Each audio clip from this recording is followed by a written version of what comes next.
Hello दोस्तों, आज के इस वीडियो लेक्चर के अंदर हम लोग डिस्कस करने वाले हैं मॉडर्न क्लासिफिकेशन ऑफ अकाउंट्स। इससे पिछले वीडियो लेक्चर के अंदर हम लोगों ने डिस्कस करा था ट्रेडिशनल क्लासिफिकेशन ऑफ अकाउंट्स। यदि आपने वो नहीं देखा है तो उसका लिंक इस वीडियो के डिस्क्रिप्शन बॉक्स में आपको मिल जाएगा, आप उसे भी देख सकते हैं। तो नमस्कार, सत श्री अकाल, आदाब, अस्सलाम वालेकुम। मेरा नाम है इमरान और आप सभी का आपका अपने इस YouTube चैनल कॉमर्स की दुनिया में मैं स्वागत करता हूं। चलिए शुरू करते हैं आज के अपने इस प्यारे से वीडियो लेक्चर को, जो किसके ऊपर होने वाला है, अकाउंटिंग प्रोसीड्यूर्स चैप्टर का नाम है। इसके अंदर एक टॉपिक है आपका क्या, मॉडर्न क्लासिफिकेशन ऑफ अकाउंट्स। चलिए शुरू करते हैं। तो चलिए दोस्तों देखते हैं कि हमारे अकाउंट्स को किस तरीके से क्लासिफाई किया गया था। स्टार मार्किंग करके हम लिख देंगे क्लासिफिकेशन ऑफ अकाउंट्स। ओके, तो क्लासिफिकेशन ऑफ अकाउंट्स को कैसे क्लासिफाइड किया गया है, अकाउंट्स को किस तरीके से क्लासिफाइड किया गया है, पहले हम वो देख लेते हैं। देखिए, इसके अंदर दो पार्ट्स में डिवाइड किया गया था इसको।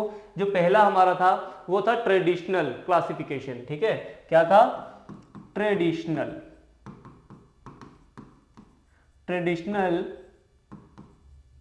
क्लासिफिकेशन। ओके, बहुत इजी है, बहुत अच्छे से समझ में आएगा, बहुत अच्छे से समझिए आप लोग। पहला हमारा क्या हो गया, ट्रेडिशनल क्लासिफिकेशन हो गया। ऑन द अदर हैंड अगर हम बात करें सेकंड की, तो सेकंड वन इज मॉडर्न। दूसरे का क्या नाम होगा, मॉडर्न क्लासिफिकेशन।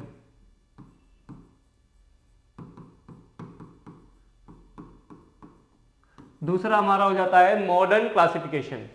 तो ट्रेडिशनल क्लासिफिकेशन के अंदर हम लोगों ने पिछले वीडियो लेक्चर के अंदर देखा था कि इसको फर्दर दो पार्ट्स में बांटा गया था। एक था हमारा पर्सनल और दूसरा जो था हमारा वो था इम्पर्सनल। ठीक है जी, इम्पर्सनल। ये दो चीजें हमने पढ़ी थी और इन दोनों को हमने बहुत ही डीपली पढ़ा था। इसके अंदर भी हमने देखा था इसके अंदर क्या चीजें आती हैं। पहला नेचुरल चीजें आती हैं, नेचुरल ह्यूमन बींग्स। ठीक है, दूसरा जो हमने पढ़ा था आर्टिफिशियल। ठीक है, ऑन द अदर हैंड अगर हम बात करें थर्ड की, जो थर्ड था हमारा वो था रिप्रेजेंटेटिव। ठीक है जी, समझ में आ गई बात। पहला हमारा क्या हो गया, नेचुरल हो गया, और दूसरा हमारा क्या था, आर्टिफिशियल था। ऑन द अदर हैंड अगर हम बात करें थर्ड की, जो थर्ड था हमारा वो था रिप्रेजेंटेटिव। तो इस तरीके से हमने पर्सनल अकाउंट को कैटेगराइज किया था तीन पार्ट्स के अंदर, और इम्पर्सनल के अंदर बहुत ही इजी था, हमने इसको दो पार्ट्स में डिवाइड किया था। जो पहला था हमारा वो क्या था, रियल था, और जो थर्ड था हमारा ये क्या था, हमारा सेकंड जो था इसका वो था नॉमिनल। ठीक है जी, नॉमिनल।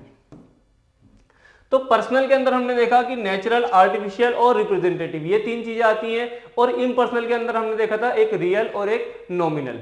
इसके बारे में हम लोग डिस्कस कर चुके हैं। ठीक है, तो ज्यादा मैं यहाँ पे डिस्कस नहीं करने वाला हूँ, बस आपको एक ओवरव्यू दे देता हूँ कि नेचुरल के अंदर नेचुरल ह्यूमन बींग्स आते हैं, जैसे कि किसी का नाम होता है सोनू, मोनू, टिंकू, पिंकू, ढोलू, गोलू, इस तरीके से जो नाम होते हैं वो नेचुरल ह्यूमन बींग्स होते हैं।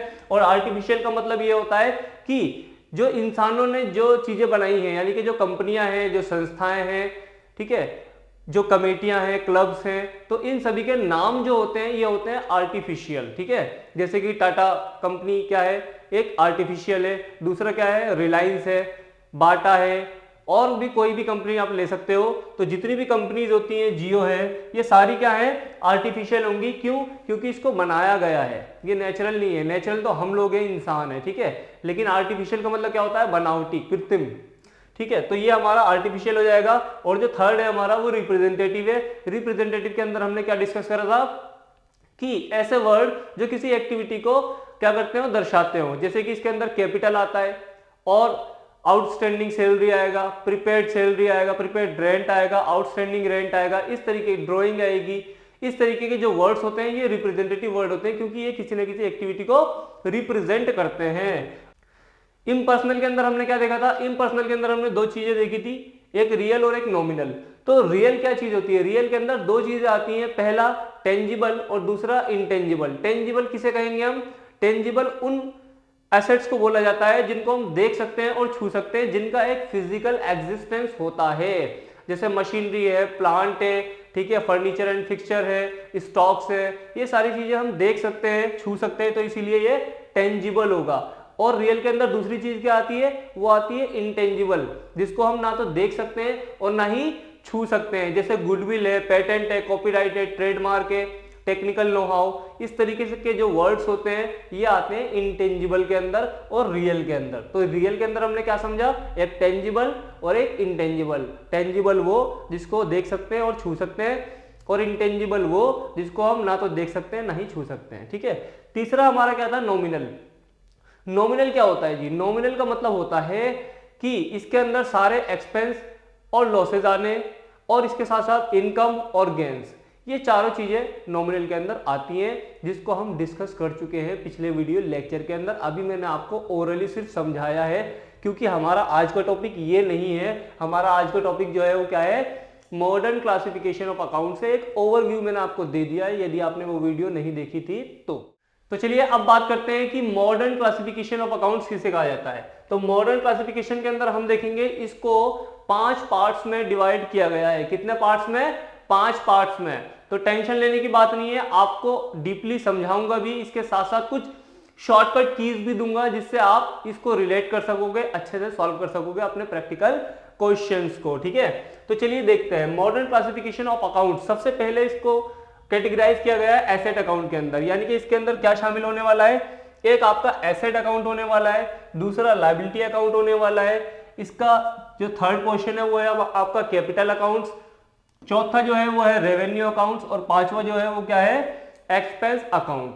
तो ये 5 तरीके के अकाउंट्स हैं किसके अंदर, मॉडर्न क्लासिफिकेशन ऑफ अकाउंट्स के अंदर। सभी चीजें इसके अंदर शामिल होने वाली हैं, लेकिन अब कब किसे डेबिट करना है, कब किसे क्रेडिट करना है और ये होते क्या हैं, इसके बारे में बात करते हैं, ठीक है। तो टेंशन बिल्कुल नहीं लेना है, आराम से देखो, समझो, आपको सब कुछ क्लियर कट समझ में आने वाला है। तो चलिए पहले बात करते हैं एसेट अकाउंट की। तो एसेट अकाउंट किसे कहा जाता है, एसेट अकाउंट का मतलब होता है कि आपका जो बिजनेस है, यानी कि जो कंपनी या फर्म जो भी है आपकी, उसके अंदर जो भी एसेट होती है, एसेट का मतलब क्या होता है, जैसे मशीनरी है, स्टॉक है, फर्नीचर है, इस तरीके की जो गुड्स, जो एसेट्स होती है, ठीक है ना, अगर वो बढ़ रही है या घट रही है तो उसको किसके अंदर रिकॉर्ड किया जाएगा, एसेट अकाउंट के अंदर ही रिकॉर्ड किया जाएगा।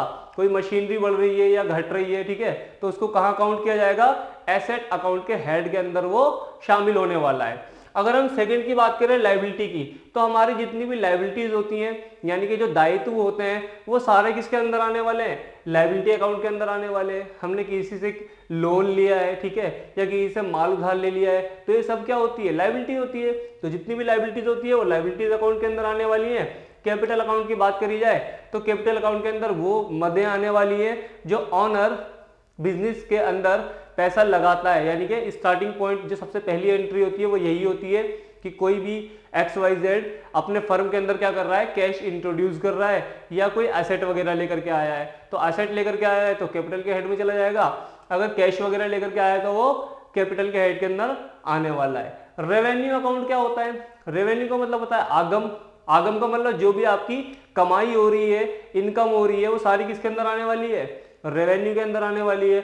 और एक्सपेंस अकाउंट क्या होता है, जो आपके खर्चे हैं, जो आप खर्च कर रहे हो, तो वो सारे किसके अंदर आने वाले हैं, एक्सपेंस अकाउंट के अंदर आने वाले हैं। अब एक एक करके देख लेते हैं कि इसके अंदर जो चीजें आएंगी उन्हें कब डेबिट करना है और कब उन्हें क्रेडिट करना है। तो चलिए अब आपके सामने ये पांचों अकाउंट्स मैंने लिख दिए हैं। अब आपको एक ही नजर में आपको ये सारे समझ में आने वाले हैं, एक साथ समझाएंगे डीपली एक एक करके। तो सबसे पहला जो है वो है हमारा एसेट अकाउंट। तो एसेट अकाउंट किसे कहते हैं जी, एसेट अकाउंट का मतलब होता है, जैसे मान लीजिए मशीनरी है आपकी फर्म के अंदर, तो मशीनरी अगर आप खरीद रहे हो तो मशीनरी अकाउंट के अंदर जाएगा। लेकिन अगर मशीनरी का कोई पार्ट आपने बेच दिया है, बहुत सारी मशीनरी है और उसमें से एक बेच दी है, तो मशीनरी अकाउंट क्या हो जाएगा, कम हो जाएगा। यानी कि ये किसके हेड में आने वाला है, ये आने वाला है आपके एसेट के हेड के अंदर। लेकिन कब डेबिट करें और कब क्रेडिट करें, ये भी तो बहुत बड़ी समस्या है, ठीक है। तो समस्या को हल करने के लिए इसका एक रूल लिखा हुआ है कि डेबिट द इंक्रीजेज, यानी कि अगर कोई भी एसेट आपकी बढ़ रही है तो उसे आप डेबिट कर देंगे। इंक्रीजेस का मतलब क्या होता है, बढ़ना। तो कोई भी एसेट अगर आपकी बढ़ रही है, चाहे वो फर्नीचर हो, मशीनरी हो, ठीक है, लैंड बिल्डिंग हो, कोई भी अगर एसेट आपकी बढ़ रही है तो आप उसे क्या कर दो, आंख बंद करके बिल्कुल डेबिट कर देने का है, टेंशन न को लेने का, ठीक है। तो डेबिट द इंक्रीजेज, डेबिट कर देंगे। लेकिन ऑन द अदर हैंड अगर कोई एसेट आपकी क्या हो रही हो, कम हो रही हो, डिक्रीज हो रही हो, तो भैया उसे क्रेडिट कर देना, टेंशन मत लेना बिल्कुल भी। कोई भी जो हमारी एसेट है क्या हो रही हो, डिक्रीज हो रही हो, तो उसे क्या कर देंगे, क्रेडिट कर देंगे। और अगर वो बढ़ रही है तो क्या कर देंगे, डेबिट कर देंगे। बिल्कुल सिंपल सा है, ठीक है, समझ में आ गया होगा आपको। सेकंड देख लेते हैं, लायबिलिटी। लायबिलिटी अकाउंट्स के साथ क्या खेल खेलना है अपन लोगों को। देखिए अगर डिक्रीज हो रही है कोई लायबिलिटी, डिक्रीज का मतलब क्या है कि कोई कर्जा था और अब वो कर्जा कम हो गया, यानी कि आपने पे कर दिया होगा तो कर्जा कम हो गया। तो कोई भी कर्जा अगर कम हो रहा है तो उसे क्या कर देंगे, डेबिट कर देंगे। और अगर कोई भी कर्जा आपका बढ़ रहा है, लायबिलिटी अगर आपकी बढ़ रही है, तो उसे क्या कर देंगे, क्रेडिट कर देंगे। ये ऑपोजिट होगा उसके, ठीक है ना। अभी एक नजर में एक आपको टोटका भी दूंगा, अगर ये रूल्स आपको ज्यादा लग रहे हैं तो खाली इस टोटके को देख लेना आप, आपका सारा काम बन जाएगा, पक्की बात है 100%, ठीक है। तो पहले मैं देख लेता हूं जो किताबों में नियम है वो क्या है, फिर हम अपन का बताएंगे, ठीक है। चलिए ये लायबिलिटी समझ में आ गया आपको। अब तीसरा जो है हमारा कैपिटल अकाउंट। कैपिटल अकाउंट के अंदर हम क्या देखेंगे, डेबिट द डिक्रीजेज, यानी कि कैपिटल अकाउंट अगर क्या हो रहा है, कम हो रहा है तो उसे डेबिट कर दो, और अगर वो इंक्रीज हो रहा है, बढ़ रहा है, तो भैया उसे क्या कर दो, क्रेडिट कर दो। बहुत ही सिंपल सा साधारण सा नियम है ये हम लोगों का। अब देखिए अगला जो है चौथा, वो क्या है, रेवेन्यू अकाउंट। रेवेन्यू अकाउंट किसे कहा जाता है जी, यानी कि जो आपकी कमाई हो रही है, इनकम जो हो रही है, वो सब रेवेन्यू के अंदर आने वाली है। तो रेवेन्यू के अंदर डेबिट करना है डिक्रीजेस। अगर कोई कम हो रहा है रेवेन्यू तो उसे क्या कर देंगे, डेबिट कर देंगे। और अगर बढ़ रहा है तो उसे हम क्या कर देंगे, क्रेडिट कर देंगे, ठीक है। लास्ट क्या है हमारा, एक्सपेंस अकाउंट। एक्सपेंस मतलब जितने भी आपने खर्चे करे थे, ये उसकी बात कर रहा है। तो अगर कोई खर्चा आपका बढ़ रहा है, एक्सपेंस आपका बढ़ रहा है, तो उसे आप क्या कर दोगे, डेबिट कर दोगे। ऑन द अदर हैंड अगर आपका कोई एक्सपेंस क्या हो रहा है, कम हो रहा है, घट रहा है, तो भैया उसे क्या कर देंगे, हम क्रेडिट कर देंगे। चलिए जी, पढ़ा दिया। और आप लोगों की कंफ्यूजन भी बहुत ज्यादा बढ़ गई। बहुत सारे स्टूडेंट कह रहे होंगे हो क्या रहा है जी, 5 वर्ड्स है और 5 के लिए 10 रूल्स हैं, इसे कैसे याद किया जाए। बड़ी टेंशन हो रही है, कुछ समझ में नहीं आ रहा है ना। तो कोई बात नहीं, आपको एक ही ग्लैंस के अंदर मैं आपको देने वाला हूं एक ऐसा टोटका कि आपके सारे डाउट क्लियर हो जाएंगे। वो कौन सा है, चलिए समझते हैं। देखिए हम देखेंगे कि इंक्रीज कब कब होता है डेबिट में, यानी कि डेबिट कब हो रहा है, जब ये इंक्रीज हो रहा है। और कौन सी ऐसी सिचुएशन है बताइए, ठीक है, डेबिट हो रहा है, इंक्रीज हो रहा है, और तो कहीं ऐसी कोई सिचुएशन नहीं है। तो इन दोनों को रिलेट कर लो आप, किन दोनों को रिलेट कर लो, एक एक्सपेंस को और एक किसको, एसेट को। ये दो ऐसी सिचुएशन है मित्रों जिसके अंदर डेबिट कर रहे हैं जब बढ़ रही है कोई भी चीज है, ठीक है, डेबिट कर रहे हैं जब बढ़ रही है। कोई और सी ऐसी चीज है क्या, देखो नहीं है। तो इन दोनों को हम रिलेट कर लेंगे, हम यहां लिख लेंगे। मैं आपके लिए एक बॉक्स बना देता हूं छोटा सा, ठीक है। ये बॉक्स बड़ा काम का है, ठीक है, जो अभी आगे आने वाले जो क्वेश्चन है उसको सॉल्व करने में ये बहुत ज्यादा हेल्पफुल होगा आप लोगों के लिए। चलिए एसेट और एक्सपेंस, इसे हम एक साथ लिख लेते हैं। एक हो गया आपका एसेट और दूसरा क्या हो गया, एक्सपेंस। तो बस इन दोनों के लिए नियम जो होगा वो क्या होगा, इन दोनों के लिए नियम होगा कि भाई हम डेबिट करेंगे कब, जब ये चीजें इंक्रीज होंगी। क्या होंगी, ये इंक्रीज होंगी, बिल्कुल सिंपल बता रहा हूं आपको। और क्रेडिट कब करेंगे जी, हम क्रेडिट करेंगे जब ये चीजें क्या होंगी, डिक्रीज होंगी। चाहो तो सिंबल बना लेना आप, और चाहे तो इसे लिख लेना, कोई दिक्कत वाली बात नहीं है। मैं लिख भी देता हूं, चलिए ये क्या हो जाएगा, इंक्रीज, क्या हो जाएगा, इंक्रीजेस लिख देते हैं, ठीक है। और ये क्या हो जाएगा, डिक्रीजेस, ठीक है। चलिए जी समझ में आ गया, मजा आ गया, बहुत बढ़िया बता दिया ये तो, कि एसेट और एक्सपेंस जो है वो डेबिट करना है अगर वो बढ़ रहे हैं, दोनों ही चीज है, ठीक है। और क्रेडिट करना है यदि वो घट रहे हैं। बहुत बढ़िया जी, ये बात समझ में आ गई हम लोगों को, मजे आ गए। अब देख लेते हैं जरा बाकी 3 का। देखिए डेबिट कर रहे हैं जब डिक्रीज हो रहा है, डेबिट कर रहे हैं डिक्रीज हो रहा है, डेबिट कर रहे हैं डिक्रीज हो रहा है। तो इन तीनों को आपस में रिलेट कर दो। बताइए क्या कठिनता इसके अंदर, क्या क्या हो जाएगा, एक लायबिलिटी हो जाएगी आपकी, क्या हो जाएगी जी, एक लायबिलिटी हो जाएगी, दूसरा कैपिटल हो जाएगा, बहुत बढ़िया, और तीसरी चीज जो हो जाएगी वो रेवेन्यू हो जाएगी, रेवेन्यू, ठीक है जी, बहुत बढ़िया। तो ये तीन चीजों को आपस में रिलेट कर दो, इन तीनों के नियम जो है वो सेम है। क्या सेम है भैया? इसके अंदर हम क्या करेंगे? डेबिट करेंगे। और कब करेंगे डेबिट? डेबिट हम करेंगे जब ये घटेगी, डिक्रीज होगी तो डेबिट कर देंगे हम। क्या कर देंगे? जब ये डिक्रीज होगी तो क्या कर देंगे? डेबिट कर देंगे। यहां लिख दो डिक्रीज, डिक्रीजेस, ठीक है। और क्रेडिट कब करेंगे जी हम? उल्टा लिख दो, जब ये इंक्रीज होगी। क्या होगी? इंक्रीज होगी।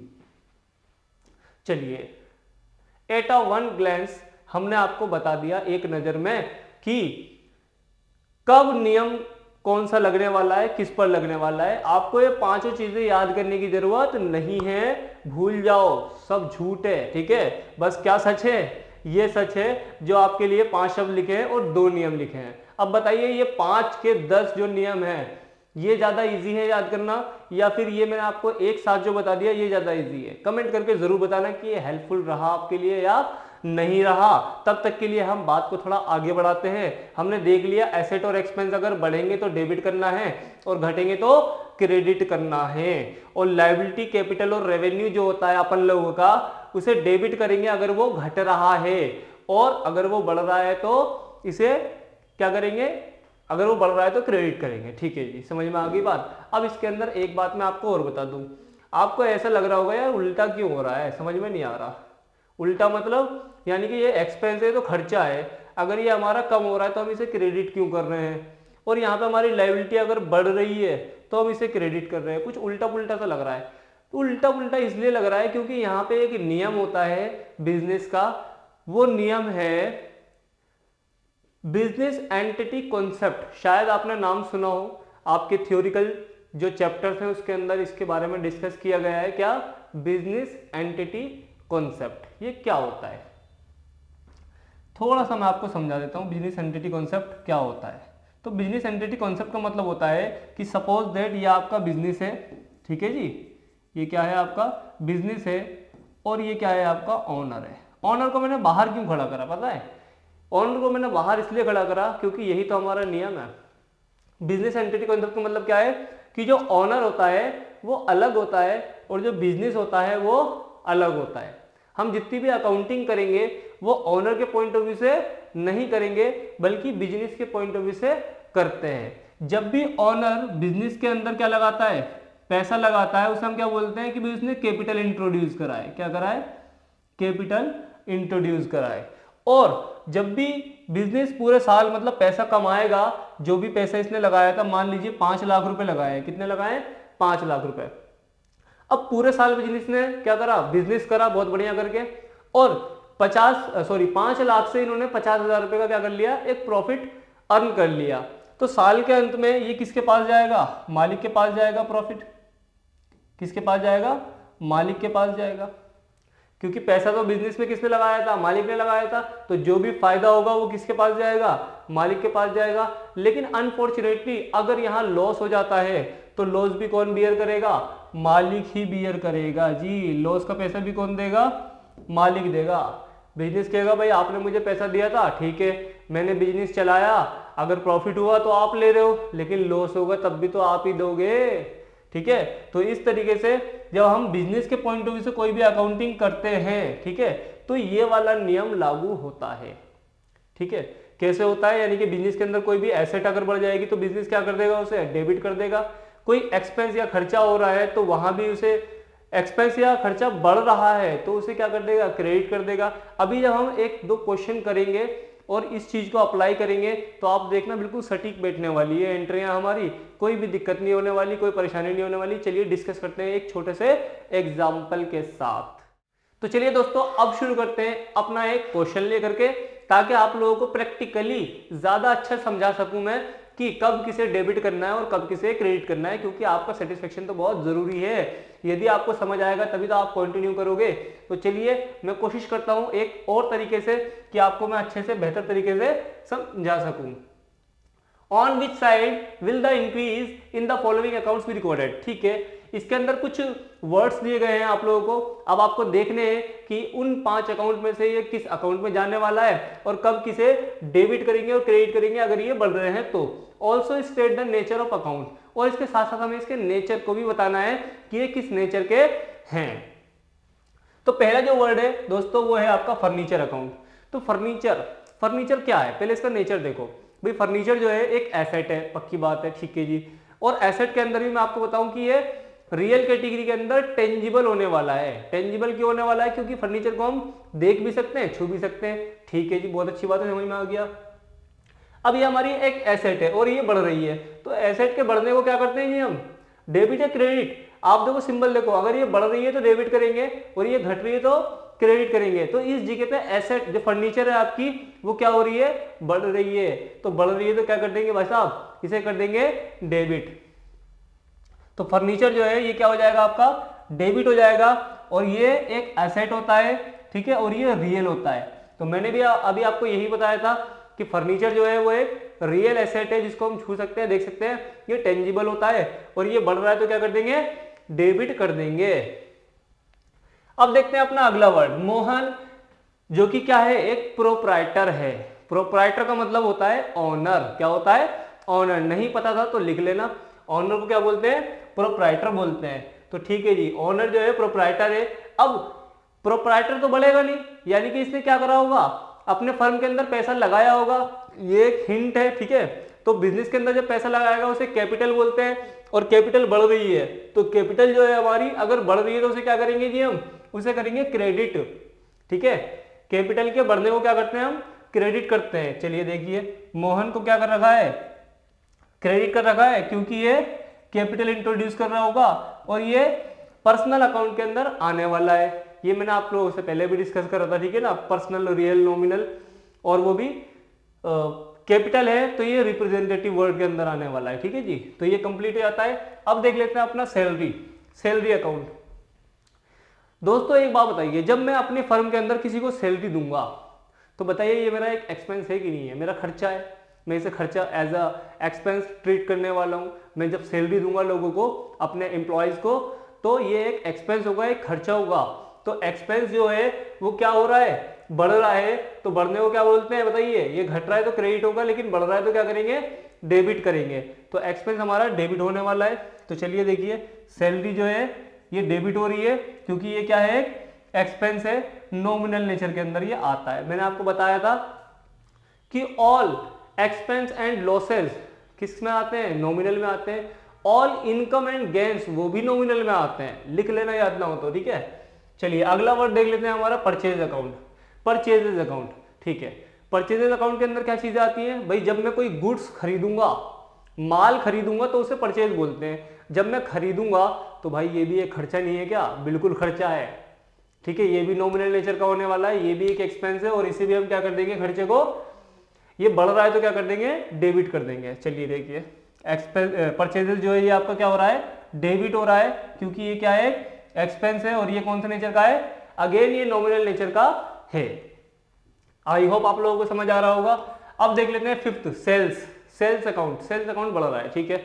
सेल्स होता क्या, पहले ये समझिए। सेल्स का मतलब होता है कि भाई आपने अपने माल को बेच दिया, माल को, जिस चीज का आप ट्रेड कर रहे हो, ट्रेडिंग कर रहे हो, ठीक है, गुड्स को आपने सोल्ड कर दिया, बेच दिया है। तो बेच दिया तो क्या मिलेगा, पैसा मिलेगा।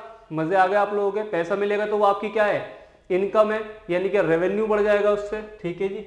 तो देख लेते हैं कि आपका रेवेन्यू बढ़ रहा है। रेवेन्यू बढ़ने को क्या करते हैं, क्रेडिट करते हैं, और अगर ये घटता तो क्या करते हैं, डेबिट करते हैं। लेकिन यहाँ पे क्या हो रहा है, रेवेन्यू बढ़ रहा है तो क्रेडिट करेंगे, ठीक है जी।